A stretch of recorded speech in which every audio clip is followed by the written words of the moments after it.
بسم اللہ الرحمن الرحیم واعتصموا بحبل اللہ جمیعا ولا تفرقوا صدق اللہ العظیم۔ قرآن مجید فرقان حمید کی اس آیت مذکورہ میں باری تعالیٰ نے نظام انسانیت کی درستگی اور نظام عالم کی بقا اور امن قائم کرنے کے لیے ایک نسخہ اور فطری اصول بتلایا ہے۔ باری تعالیٰ فرماتے ہیں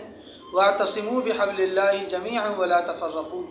اللہ کی رسی کو مضبوطی سے تھام لو اور اس میں پھوٹ ڈالنے سے، افتراق اور انتشار سے بچو۔ دنیا کا ہر انسان امن چاہتا ہے۔ دنیا میں کوئی انسان، کوئی شخص ایسا نہیں ہے جو امن پسند نہ ہو، اور ہر ملک کے اندر بہت ساری کمپنیز، بہت سارے ادارے اور ملک کا ایک بہت بڑا بجٹ وہ امن قائم کرنے کے لیے خرچ ہوتا ہے۔ لیکن قابل غور بات یہ ہے کہ جتنا پیسہ امن کے قائم کرنے کے لیے خرچ کیا جا رہا ہے، یہ جو کمپنیز اور ادارے امن کے قیام کی بنیادوں پر بن رہے ہیں، آیا ان اداروں کے بننے کی وجہ سے اور ملکی بجٹ کے خرچ کرنے کے بعد آیا دنیا کے اندر امن قائم ہو رہا ہے، ملک کے اندر امن قائم ہو رہا ہے؟ تو نظر یہ آتا ہے کہ جتنا ملکی بجٹ زیادہ سے زیادہ خرچ کیا جاتا ہے امن کے قائم کرنے کے اوپر، اور ادارے اور کمپنیاں بن رہی ہیں امن کے قائم کرنے کے اوپر، اس کے باوجود امن کے بجائے بے امنی بڑھتی جا رہی ہے۔ آپس میں اتفاق اور اتحاد کے بجائے انتشار، افتراق، آپس کی چپقلشیں اور آپس کے اندر پھوٹ بڑھتی جا رہی ہے۔ تو قابل غور بات یہ ہے کہ امن قائم کرنے کے لیے جو ذرائع اور جو بنیادیں رکھی جا رہی ہیں، آیا وہ ذرائع اور بنیادیں درست بھی ہیں یا نہیں؟ آج کے معاشرے کے اندر اور آج کی دنیا کے اندر اگر امن قائم کرنے کے لیے جو بنیادیں رکھی گئی ہیں ان کو غور سے دیکھا جائے تو دراصل وہ بنیادیں امن کے قیام کے لیے نہیں ہیں، بلکہ وہ بنیادیں اتفاق اور اتحاد کا ذریعہ نہیں ہیں، بلکہ وہ بنیادیں افتراق اور انتشار کا ذریعہ ہیں، بے امنی کا ذریعہ ہیں، جس کی وجہ سے ان بنیادوں کے غلط قائم ہونے کی وجہ سے نتیجہ یہ نکل رہا ہے کہ امن کے بجائے بے امنی بڑھتی جا رہی ہے، اور آپس میں اتفاق اور اتحاد کے بجائے آپس کا لڑائی جھگڑا اور قتل و قتال اور جدال بڑھتا جا رہا ہے۔ آج کی دنیا کے اندر امن قائم کرنے کے لیے جو بنیادیں رکھی گئی ہیں وہ کیا ہیں کہ قومیت کی بنیادوں کے اوپر قوم کو تقسیم کیا جاتا ہے، اتفاق اور اتحاد کیا جاتا ہے۔ جیسے مثال کے طور پر پٹھان ایک قوم ہے، سندھی ایک قوم ہے، بلوچی ایک قوم ہے، تو ان قوموں کی بنیادوں کے اوپر اتفاق اور اتحاد کیا جاتا ہے۔ اب اس میں کسی پٹھان کا کسی دوسری قوم والے کے ساتھ اگر جھگڑا ہو جائے تو یہ نہیں دیکھا جاتا کہ ہمارا پٹھان بھائی حق پہ تھا یا ناحق، وہ ظالم تھا یا مظلوم، ہر حال میں اس کی حمایت کی جائے گی اس لیے کہ وہ اس کی قوم کا ہے۔ ابھی قریب ہی ایک حادثہ پیش آیا، پٹھان اور سندھی آپس میں لڑے، تو یہ جو حادثہ پیش آنے کی وجہ بنی وہ کیا تھی؟ قومیت کی بنیاد پر اتحاد، کہ پٹھان سارے ایک جگہ جمع ہو گئے، سندھی سارے ایک جگہ جمع ہو گئے، اور اس بنیاد پہ آپس میں لڑ پڑے کہ اس نے یہ کہا کہ ہمارے پٹھان بھائی کے ساتھ ظلم ہوا اور اس نے کہا کہ ہمارے سندھی بھائی کے ساتھ ظلم ہوا، آپس میں جھگڑا ہوا، قتال ہوا، اور نتیجتاً جو ہے حادثہ پیش آ گیا۔ تو اگر بنیادیں پٹھان ہونے کی بنیادوں پر رکھی جائیں، قومیت کی بنیاد پہ رکھی جائیں یا لسانیت کی بنیاد پہ رکھی جائیں، جیسے پاکستان میں ایک عرصے رہا کہ اردو بولنے والا وہ کسی اور زبان کے بولنے والے کو جو ہے وہ کیا ہے چھوڑتا نہیں ہے اپنے علاقے میں، اور دوسری زبان والا وہ اردو بولنے والے کو نہیں چھوڑا اپنے برادری، اپنے محلے کے اندر۔ کیوں؟ اس لیے کہ زبانوں کا فرق ہے۔ تو یہ ساری وہ چیزیں ہیں کہ جو اتفاق اور اتحاد کے قیام کا ذریعہ نہیں ہے، بلکہ افتراق اور انتشار کا ذریعہ ہے۔ اس لیے کہ پاکستان کی مثال کے طور پر اگر 22 کروڑ عوام ہے، اب 22 کروڑ عوام کے اندر کتنی قوموں کے لوگ بستے ہیں، کتنی زبانوں کے لوگ بستے ہیں۔ اب اگر زبانوں کی بنیاد پہ اتفاق اور اتحاد کیا جائے تو اگر مثال کے طور پر پاکستان میں 100 زبانیں بولی جاتی ہیں تو 22 کروڑ عوام 100 میں تقسیم ہو گئی، اور اگر پاکستان میں مثال کے طور پر 200 قومیں رہتی ہیں تو پاکستان میں وہ جو 22 کروڑ عوام ہے وہ 200 کے اوپر پھر تقسیم ہو گئی۔ تو یہ اتحاد کا ذریعہ نہ ہوا، بلکہ یہ چیزیں تو افتراق اور انتشار کا ذریعہ ہیں۔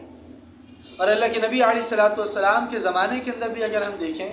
تو نبی علیہ الصلوۃ والسلام کے اس دنیا میں تشریف لانے سے قبل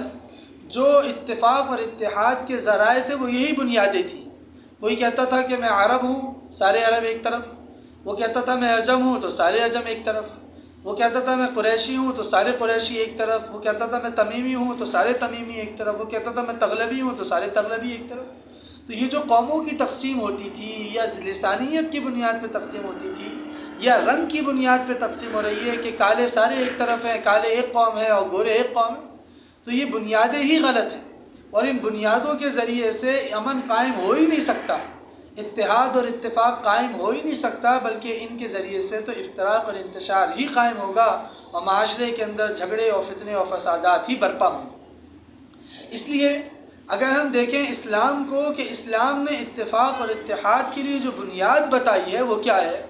تو ہمیں نظر یہ آتا ہے قرآن پاک کی اس آیت کے اندر بھی اللہ فرما رہے ہیں وَاعْتَصِمُوا بِحَبْلِ اللَّهِ، کہ اللہ کی رسی کو مضبوطی سے تھام لو، اور قرآن پاک کے اندر دوسری جگہ اللہ نے فرمایا فَمِنْكُمْ مُؤْمِنٌ وَمِنْكُمْ كَافِرٌ، کہ مسلمان اگر انسانوں میں تقسیم ہے تو وہ صرف ایک ہی تقسیم ہے کہ یا تو وہ مسلمان ہے یا وہ کافر۔ اتفاق اور اتحاد کا معیار جو شریعت مطہرہ نے ہمیں دیا ہے، قرآن نے ہمیں دیا ہے، اللہ نے ہمیں دیا ہے، نبی علیہ السلام کے ذریعے سے ہمیں ملا ہے، وہ ایمان اور کفر کی بنیاد پہ اتفاق اور اتحاد ہے، کہ اگر ایمان والا ہے تو یہ سارے ایک قوم ہے، ساری ایک برادری ہے، چاہے وہ کسی رنگ کا ہو، چاہے وہ کسی نسل سے ہو، چاہے وہ کسی قوم سے ہو، چاہے وہ کسی زبان کا ہو، وہ سارے ایک طرف ہیں، اور کافر ہے تو وہ ایک طرف ہے۔ اسی طرح قرآن پاک کے اندر اللہ نے ایک جگہ فرمایا ان الذین فرقوا دینہم وکانوا شیعا لست منہم فی شیء، فرمایا کہ سابقہ قوموں کے اندر جو ہلاکت ہوئی ہے، سابقہ قوم جو ہلاک ہوئی ہیں، ان کی ہلاکت کی ایک وجہ اور ہلاکت کا ایک ذریعہ اللہ تعالیٰ نے یہ بیان فرمایا کہ وہ قومیں آپس میں گروہوں اور پارٹیوں میں تقسیم ہو گئی۔ قوم عاد کے اندر گروہ بن گئے، قوم سمود کے اندر گروہ اور پارٹیاں بن گئی۔ جب وہ گروہ میں، جماعتوں میں اور پارٹیوں میں تقسیم ہو گئے تو نتیجہ یہ نکلا کہ وہ آپس میں پھوٹ کا شکار ہونے کی وجہ سے ہلاک ہو گئے، اور انتشار ان کی قوم میں پھیلتا چلا گیا۔ تو اسلام نے ہمیں یہ سبق دیا ہے کہ اتفاق اور اتحاد کی جو بنیادیں رکھی ہیں اسلام نے، وہ ایمان اور کفر کی بنیاد پہ رکھی ہیں۔ اسی وجہ سے اسلام کا جو پہلا غزوہ، پہلا معرکہ پیش آیا کہ جس کو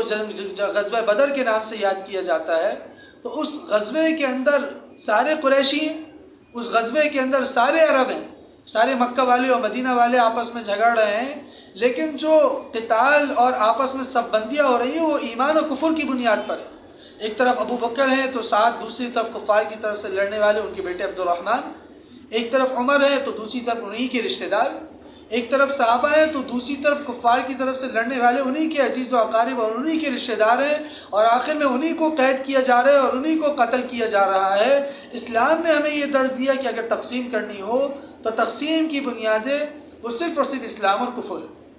اسی طرح ایک روایت کے اندر آتا ہے ایک دفعہ اللہ کے رسول علیہ السلام ایک غزوے میں تشریف لے جا رہے تھے، انصار اور مہاجرین کی جماعتیں آپ علیہ السلام کے ساتھ تھیں، آپ علیہ السلام خیمہ زن تھے، خیمے میں پڑاؤ کر رہے تھے، انصار و مہاجرین آپس میں بیٹھے ہوئے باتیں کر رہے تھے اور اپنے آبا و اجداد کے کارناموں کو ذکر کر رہے تھے، اور ان کے کارناموں کو اشعار کی صورت میں ذکر کر رہے تھے۔ تو ایک مہاجر صحابی رضی اللہ عنہ نے اپنے آبا و اجداد کا تذکرہ اس انداز سے کیا، ایسے اشعار سے کیا جس کے اندر انصار کی ہجو ہو رہی تھی۔ تو انصار کو غصہ آیا، انہوں نے بھی ایسے اشعار کے ذریعے سے مہاجرین کے سامنے ایسے اشعار پیش کیے جس کے اندر مہاجرین کی ہجو ہو رہی تھی اور مہاجرین کی مذمت ہو رہی تھی۔ نتیجہ یہ نکلا کہ آپس میں تو میں اور آپس میں جھگڑے تک کی صورت پیدا ہو گئی۔ تو جب آپس میں جھگڑے کی صورت پیدا ہو گئی، آوازیں بلند ہو گئیں، تو نبی علیہ السلام کے خیمے تک جب یہ آوازیں پہنچی اور آوازیں یہ آ رہی تھیں کہ انصار کہہ رہے تھے کہ یا للانصار، اے انصار ہماری مدد کو آؤ، اور وہ جو مہاجر صحابی تھے وہ کہہ رہے تھے یا للمہاجرین، کہ اے مہاجرین تم میری مدد کو آؤ۔ تو نبی علیہ السلام نے جب ان آوازوں کو سنا کہ انصار صحابی اپنی قوم کو بلا رہے ہیں، اپنی قومی حمیت کو للکار رہے ہیں، اور مہاجر صحابی وہ قومی حمیت کی وجہ سے اپنی قوم کو بلا رہے ہیں، تو نبی علیہ السلام باہر تشریف لائے، آپ کے چہرے کا رنگ سرخ پڑ رہا تھا، آپ نے فرمایا کہ یہ بدبودار نعرے ہیں۔ نبی علیہ السلام نے قومیت کے نعرے کو بدبودار نعرہ قرار دیا۔ اور ایک روایت میں آتا ہے کہ ایک دفعہ ایک غزوے کے اندر مسلمان کفار سے جنگ کر رہے تھے، تو مسلمانوں میں ایک شخص تھے جو بڑے جانبازی سے اور بڑے تک و دوہ کے ساتھ اور بڑی جانفشانی کے ساتھ لڑ رہے تھے۔ صحابہ نبی علیہ السلام کے پاس تشریف لائے اور عرض کیا یا رسول اللہ، ان کے کارنامے ذکر کیا، فرمایا کہ یا رسول اللہ یہ شخص تو جنتی ہے۔ نبی علیہ السلام نے فرمایا نہیں، یہ شخص جہنمی ہے۔ تو صحابہ حیران ہوئے کہ اتنے بڑے کارنامے سر انجام دے رہے ہیں، اور آج صحابہ کے اندر سب سے زیادہ